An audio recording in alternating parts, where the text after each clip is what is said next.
What's up, guys? Scotty here at the Coyote Medicine Music School. Scotty, or Zorro Escondido, Hiding Fox in English. Today we're going to talk a little bit about the posture with the guitar and how to hold it. So there's two components. There's the place of the guitar, well, three components. The place of the guitar, so do you put it on your right or your left leg? How's the posture of your body? So second component. Third component is the posture and the placement of your left hand, and then there's your right hand, which is like the fourth component. There are probably more, but that's what's coming to mind at the moment. So I'll start off with, most of the time I play over my right leg. This is not the best for posture, meaning a lot of times in ceremony I end up getting a little slumped, kind of like this, or maybe even like this.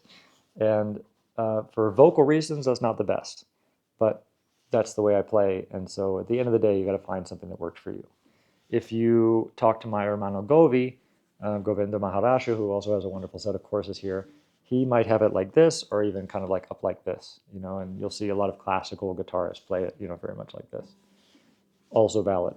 But for my purposes, I usually play with the guitar on my right side. And I also really love a strap. So as you get more advanced in your medicine sort of journey, you can use a strap, and then that means you can kind of have more mobility. So I love the strap. I constantly adjust that to whatever I need for it. And then you got the left hand. So one of the most important things on the left hand is try to have your thumb in the middle of the neck. You're going to have this tendency to like wrap it all the way around because it feels like it's easier. It's not easier.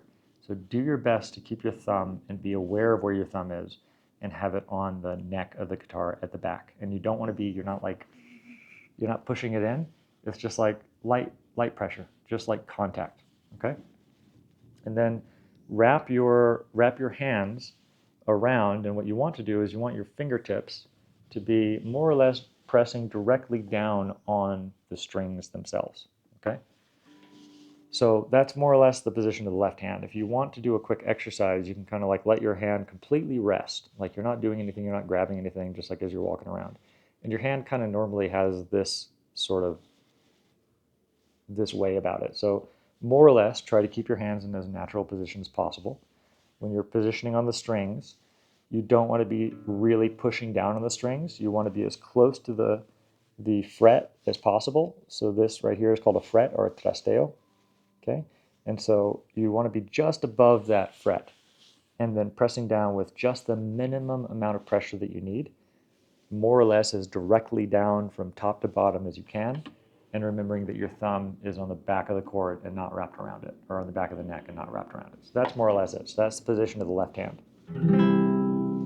Position of the right hand, same thing. Let shake your hand out, kind of let it rest, kind of hang it down, and you'll see that it more or less has the same position, right, as the left one. You can think about it if you're like grabbing a motorcycle or a bicycle handle, kind of like this thing. And so as you're strumming, what I do is I put my forearm on the body of the guitar itself. Like if you're trying to hold it out here, that's going to make your arm tense, your neck tense. It's not great. So I just kind of rest my hand naturally on the guitar itself, on the forehand, and then I can strum. So as you're strumming, one of my favorite strumming techniques is using the four fingers and the backs or the nails to strum down, and then the thumb, the back of the thumb on the nail to strum up. One thing you'll notice, and I'm not the best example of this, but there are people that won't move their wrists at all, so you can't do that. And this takes less energy. What I like to do, I'm kind of moving my hand in this motion. That feels natural to me, but I also get tired a little bit more quickly. So experiment with a couple different styles, figure out what works for you, and when possible, maintain a generally upright posture because that helps make room for your voice, your lungs, your diaphragm, and you can project. Like I'm projecting now, and it's different if I'm over here. You can still hear me, but it's like there's less room for my lungs to expand. There's a different energetical thing with my posture, so that's more or less it. Left hand, right hand, position over the right leg if that works for you, and a generally upright posture. So I hope that helps, guys, and we'll see you very soon. Thank you very much. See you very soon. in another video and lesson.